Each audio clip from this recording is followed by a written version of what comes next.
Oh, these elaborate plans for some major upgrade of the National Stadium facility, as recently outlined by the Honorable Sports Minister.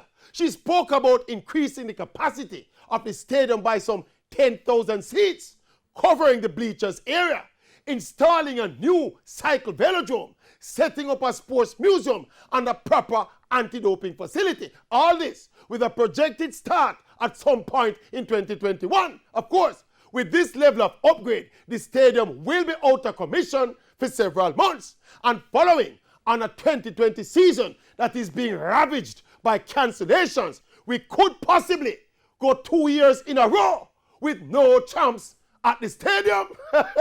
And not to mention the Reggae Boys World Cup final round campaign, which should be in full swing next year. These will be just two of many casualties of an out-of-use national stadium, especially in a context where no sports are going in 2020. And next thing, this thing about an additional 10,000 seats. For what?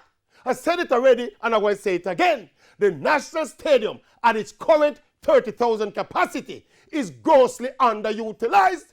The stadium is consistently filled to capacity one day for the entire year, the final day of champs. Otherwise, it is underutilized. What we need 10,000 more seats for?